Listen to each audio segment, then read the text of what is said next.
What if I told you an army brought down a fortress with nothing but a shout?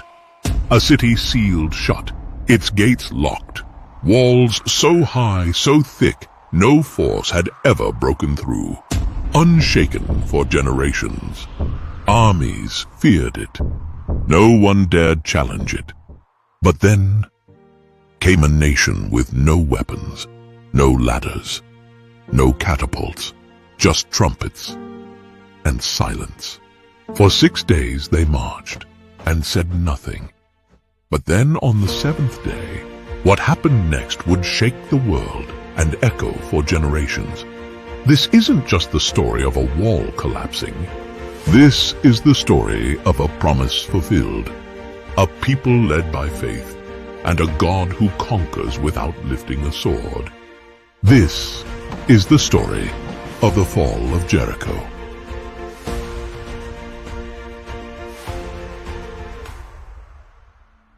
After 40 years in the wilderness, the journey was nearly over.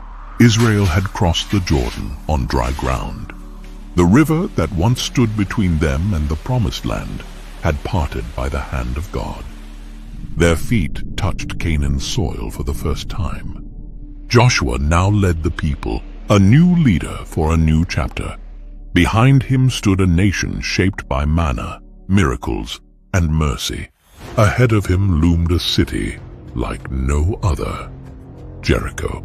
Its walls towered above the plains, a mighty fortress city with high, impenetrable walls, gates locked, watchmen alert. No army had ever breached it. To Canaan, it was an unbreakable fortress. To Israel, it was the first test of promise. It stood as an intimidating obstacle on the path God had laid out for them, heavily guarded. Feared throughout the region, no one went out. No one came in. Jericho closed itself off, not because of Israel's weapons, but because of the God they served. But this battle would not be won with swords. It wouldn't be won with strength, because the war for Jericho belonged to the Lord. Before the people ever stepped foot into Canaan, Joshua had quietly sent 2 men ahead from their camp at Shittim to scout out the land, especially Jericho. The men crept through the darkened valleys and approached the great city quietly. As they entered Jericho, their path brought them to a modest house nestled into the city wall itself. The owner was Rahab, a woman known in Jericho, though not for noble reasons. She was a prostitute, living on the margins of society. But why Rahab? Why would God choose a prostitute, a woman so overlooked by society, to play a part in his plan as his instrument? Rahab was no ordinary woman. Though her profession placed her outside respectability, she had heard the stories. Stories of a God who split the Red Sea, who provided manna from heaven, and who conquered mighty kings like Sihon and Og on the east of the Jordan. Her heart was stirred with awe and reverence. She believed that this God was unlike any other. That night, when the king of Jericho got word that Israelite spies had entered the city, he sent men to Rahab's home, demanding she hand them over. Rahab faced a choice. She could betray the strangers and save herself, or protect them and risk everything. With a courageous heart, she hid the spies on her roof under stalks of flax, and claiming that the men had already fled, she sent the king's soldiers on a wild chase outside the city. When the danger had passed, she climbed to the roof under the moonlight and spoke to the men. I know that the Lord has given you this land. We are all afraid of you. Everyone in this country is living in terror, for we have heard how the Lord made a dry path for you through the Red Sea. We know what you did to Sihon and Og. The Lord your God is the supreme God of the heavens above and the earth below. She then made a bold request. Please swear to me by the Lord that you will be kind to me and my family when Jericho falls. The spies, moved by her faith, agreed. They gave her a simple sign, a scarlet cord to tie on her window. They said to her, "Hang this cord on the window facing the outside wall, and gather your family inside your home. When the Lord delivers Jericho, no harm will come to you." With that, Rahab helped them escape, lowering them down through a rope outside her window. The men fled into the hills, hiding for 3 days as Jericho remained sealed tight. Then they returned to Joshua with one message: "The Lord has truly given all this land into your hands." Now, as the Israelites stood on the other side of the Jordan, that old report from the spies echoed in Joshua's mind. Encouraged by their words, he began to prepare the people for battle. But what came next was not a traditional military strategy. There would be no ladders, no battering rams, no siege towers. Instead, God gave Joshua a most unusual instruction. "March around the city once every day for 6 days. Have 7 priests carry trumpets of ram's horns in front of the ark. On the 7th day, march around the city 7 times, and then blow the trumpets. When you hear a long blast, have all the people shout with a mighty shout. Then the walls of the city will collapse." It sounded absurd, childlike even. But Joshua knew God's ways were higher than man's understanding. So he gathered the people and shared the plan. By the way, if you find any of these videos interesting, meaningful, or enjoyable, please consider subscribing. These take a long time to make, and it really helps out. And if you love what we're doing and want to go a step further, you can now become a channel member. Your support helps us reach more people with God's Word through powerful animation. Just click join and be part of the mission. On the first day, the people of Israel assembled in quiet obedience and determination. Under the watchful eyes of Jericho's guards, they marched in perfect formation around the city's walls. At their forefront, 7 priests carried the Ark of the Covenant, the sacred symbol of God's presence among them. As the procession advanced, the only sound to pierce the heavy silence was the deep, haunting blast of 7 ram's horns, echoing like a divine call through the air. The guards peered from the city walls, puzzled by the strange procession. By the 2nd and 3rd days, the soldiers on the walls began to sneer and mock. "Is this some childish ritual? No attack, no fight. What trick is this?" But by the 5th and 6th days, laughter turned to unease. The endless circling, the silence except for the horns. It was no ordinary battle. The mood in Jericho changed. Markets emptied. Windows closed. Fear started to ripple through the soldiers as they stood stiff on the walls, their eyes fixed on the Israelite camp. They marched, and still not a word was spoken. They marched, and Jericho watched. The stage was set. The people of Israel had obeyed. The ark had been carried. The priests had sounded their horns. And the walls waited.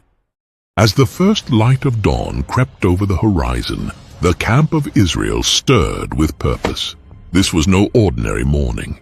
Today was the 7th day, the day everything would change. From the top of Jericho's walls, guards watched with wary eyes. Joshua walked among the people, his face calm, yet fierce with focus. The priests took their positions, carrying the Ark of the Covenant with reverence. 7 of them held Ramses' horns close to their lips, waiting for the moment. The people fell into formation behind them, all ready. The command was clear: march. And they did. Once, twice, 3 times, 4, 5, 6. From the walls, Jericho's watchmen no longer mocked. They stood frozen and terrified. Then came the 7th lap. The priests raised their horns and blew a thunderous blast. The signal. Joshua turned to the people, his voice rising above the echoes of the horns. "Shout, for the Lord has given you the city." And in that moment, they did. From thousands of Israelite voices came a roar unlike anything the city had ever heard. A holy battle cry, full of faith, fury, and fire. The earth seemed to tremble beneath their feet. The sound cracked through the air like a storm over the mountains. And then it happened. A groan, a rumble, a crack. The ground beneath Jericho shifted. The mighty walls, those thick towering walls built to keep enemies out, buckled inward, as though pressed by the weight of the heavens. Stones burst like splinters, foundations collapsed, watchtowers crumbled into heaps of dust. Screams echoed from within the city. In seconds, Jericho's unbreakable defense became nothing more than rubble. Israel's warriors rushed in. The city, now exposed, fell quickly.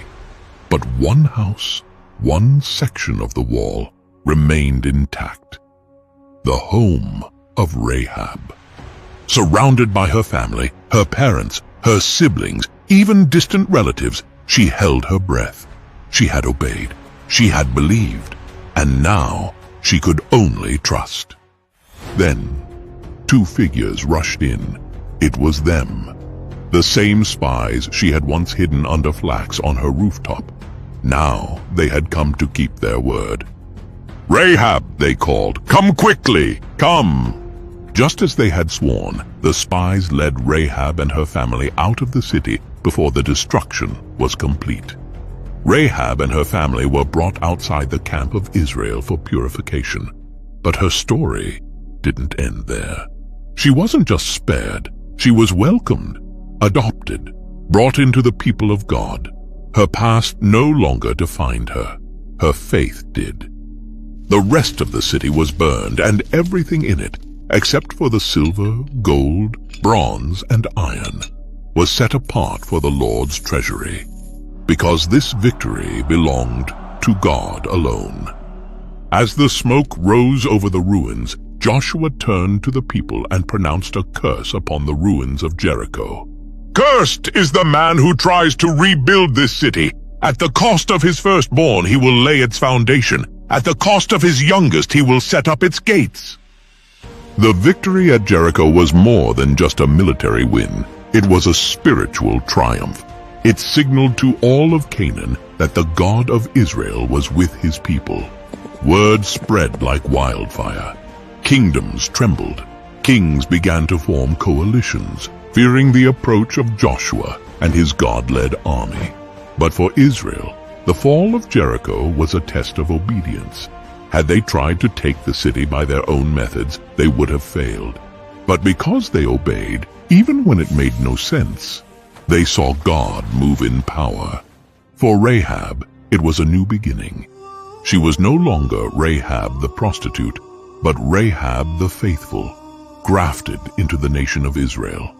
She would go on to marry a man named Salmon from the tribe of Judah, and together they would have a son named Boaz, the same Boaz who would one day marry Ruth. From them came Obed, the father of Jesse, who was the father of King David. And generations later, Jesus, the Messiah. Yes, think about it.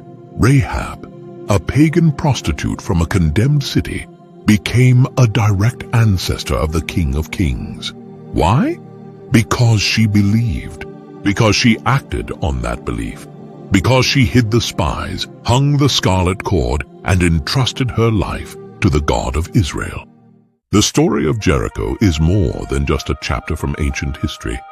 It's a mirror reflecting the power of God, his unchanging faithfulness, and his quiet call to trust him even when we don't fully understand. God's instructions to Joshua and the Israelites seemed strange. Marching silently around a city instead of charging it with swords, shouting only when told. It didn't make sense by human logic, but their obedience, even when it seemed foolish, unlocked God's miraculous power. In many ways, our lives are like that today. How often do we face moments where God's plans don't add up?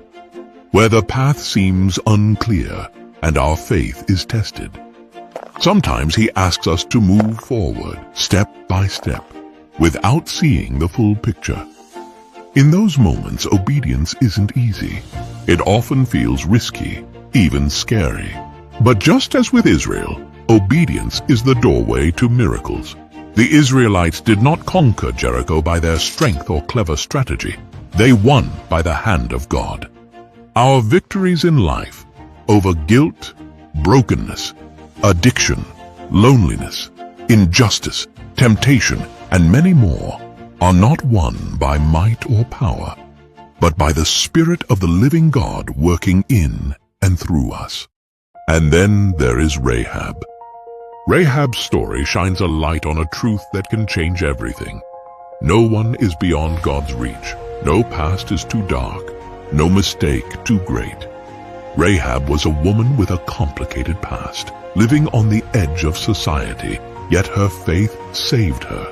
And not only saved her, but made her part of God's plan for redemption.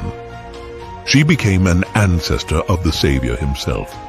Her story whispers hope to anyone who feels unworthy or forgotten, that God sees beyond who we were and calls us into who we can become.